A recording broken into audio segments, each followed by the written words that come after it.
Dari Bagi-Bagi Ambiar, Mbak Shirley Cebin.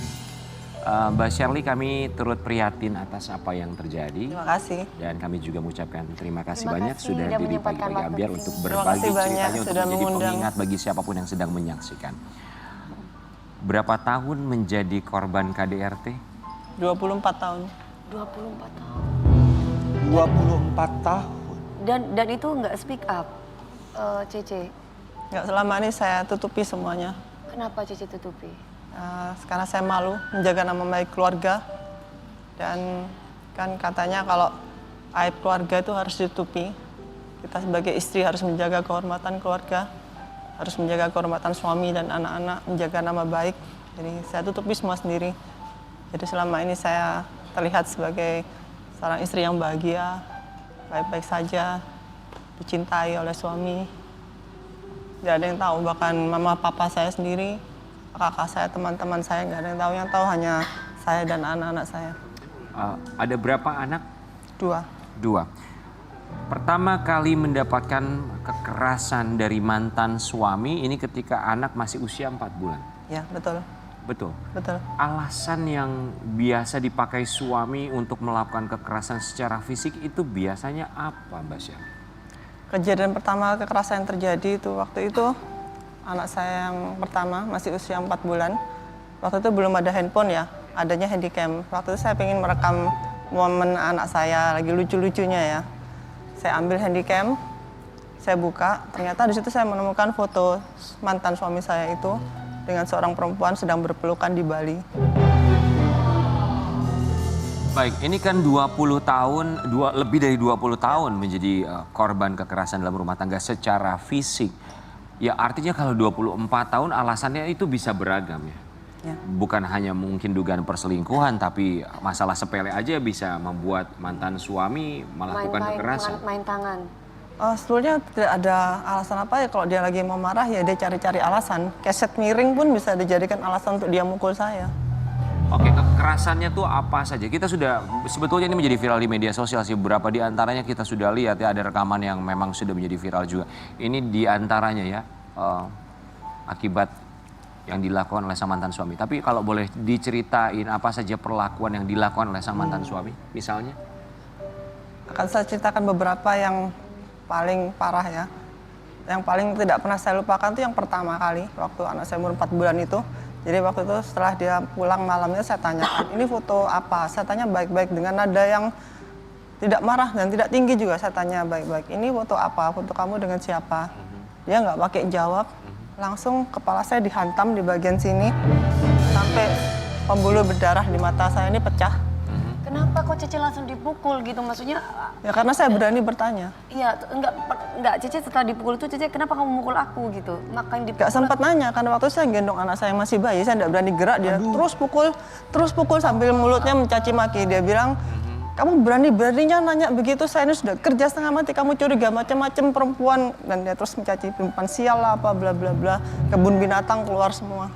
Oke, kekerasan fisiknya beragam ya, dipukul, ditampar, apalagi? Yang paling saya ingat kedua itu, kepala saya itu dijedotin di wastafel, kan ada lemari ya biasanya ya, lemari obat untuk naruh obat itu, kan ada pegangan besinya Ya. kotak. Itu kepala saya kena pegangan besinya di sini.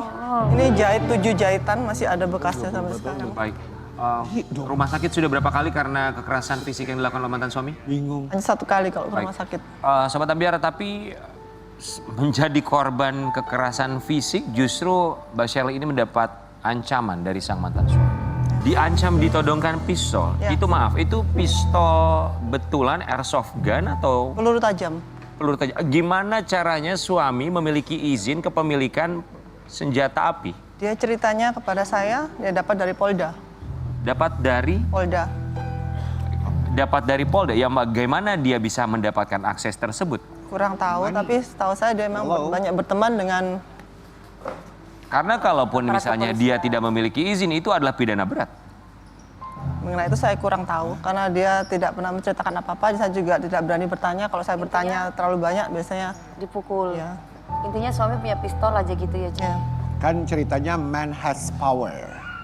The power is money. Ya, tapi ini adalah negara hukum. Itulah kenapa Senjata api juga tanpa kenapa izin kan orang sering bertanya, kok anaknya nggak bantuin sih, anak lakinya kok diem aja. Karena saya larang anak saya untuk bantu saya. Saya kalau anak saya berani bantu saya, papanya semakin kalap. Ngambil pisau, ngambil parang, ngambil pistol.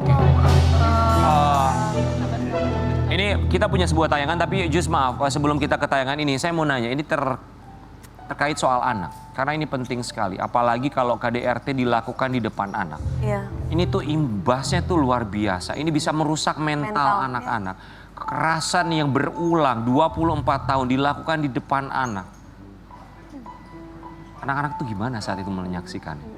Waktu masih kecil, anak saya ketakutan, nangis. Biasanya waktu anak saya masih kan 2 anak saya, yang cecenya kan yang perempuan lebih besar. Biasanya kalau papa sudah marah, langsung saya, bawa adikmu ke kamar, cepat kunci kamar. Lalu yang cecenya langsung tarik adiknya ke kamar, saya suruh kunci. Tapi sudah agak besar-besar gini, mereka kayak selalu berusaha menolong saya. Mereka selalu berada di sekitar saya, biar papanya nggak terlalu parah. Yang laki biasanya berusaha kayak menghalangi, yang cewek berusaha menghalangi juga. Ya, biasanya kan papa itu lebih dekat sama anak perempuan dan lebih sayang. Si cecenya, wah jangan kayak gitu, ngedengerin nggak? Itu yang terakhir ada di video, itu anak perempuan saya berusaha melindungi saya supaya nggak dipukul terus sama papanya, tapi sama papanya juga dipukul. Tapi Cece tuh hebat ya, bisa bertahan 24 ya. Tapi sekarang udah nggak bersama kan, Ce? Iya, sudah berpisah ya. Sudah cerai. Sudah. Sudah cerai ya. Puji Tuhan. Statusnya sudah tersangka kan, mantan suami?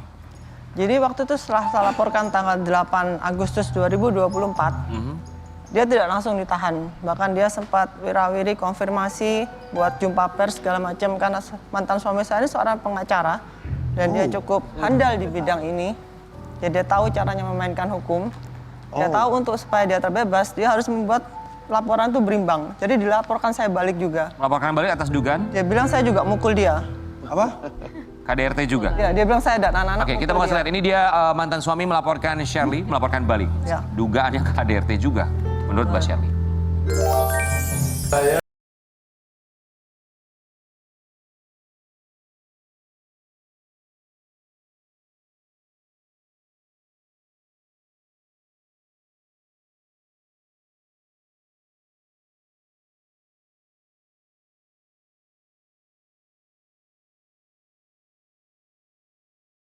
Itu suami Cece, Mantan suami. mantan suami.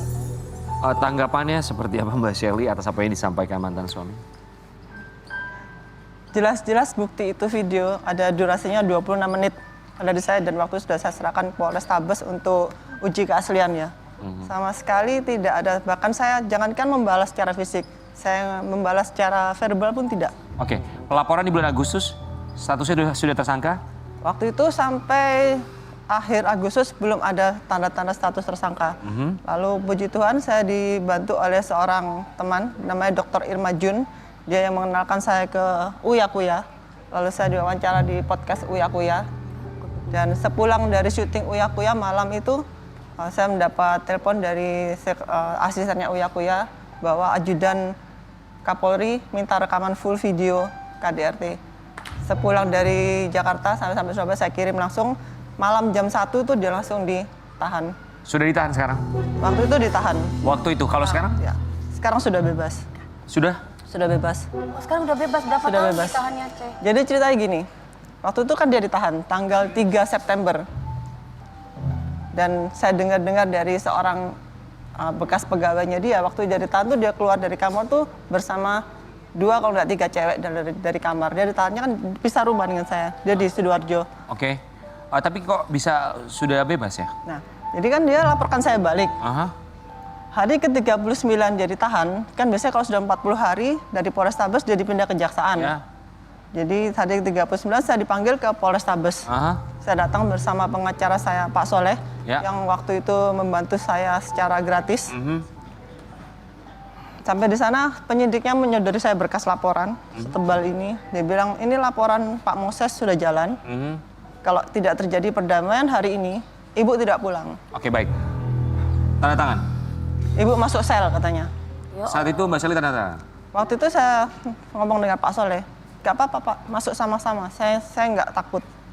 Terus Pak Soleh bilang saya, Bu, nanti kalau ibu masuk, sulit untuk keluar. Saya ngeluarkan ibu itu sulit dan bisa habis uang banyak. Dia bilang, terus anak-anak dengan siapa? Enggak Kalau ibu masuk, bapaknya masuk, anak-anak siapa Gua yang tiba-tiba jaga? Enggak sih. Kayak lagi Akhirnya? nonton film. Hari itu waktu karena saya dibantu dengan Pak Soleh dengan luar biasa ya akhirnya saya pasrah, saya nurut aja dengan Pak Soleh. Ya terserah Bapak aja yang terbaik bagaimana. Akhirnya hari itu juga kita sama-sama cabut laporan. Wow.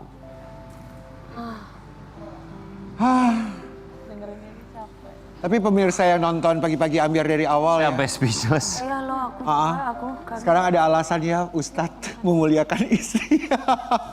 Oh, wow. Ya, berkomentar lah. Coba kalau istrinya Dewi Persik kamu apain? Komentar memang. Aku pernah di KDRT ya, aku KDRT balik lah.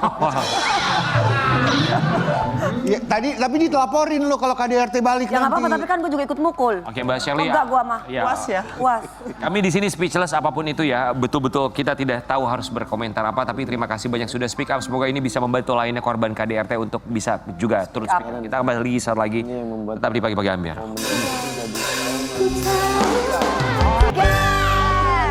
Terima kasih banyak Terima semua kasih bintang tamu untuk kita. bintang tamu hari Terima ini. kasih. Bulan, makasih. Bulan, jadikan pelajaran saya. Ustaz Risa, terima kasih. Ibu Bulan, Terima terima kasih, kasih. Teteh, Mbak Ani terima kasih ya, semoga segera mendapatkan keadilan. Mbak Shelly terima kasih banyak korban Strategi KDRT ya. ya. Kita sama-sama sekali lagi kita anti dengan yang namanya KDRT, kekerasan dalam rumah tangga. Tirulah Ustadz Risa, KDRT. Bukan kekerasan dalam rumah tangga tapi kerasan di rumah tangga. Kita akan kembali lagi Kekerasan besok berumah saja. tangga. Pagi-pagi Ambiar. Yeah.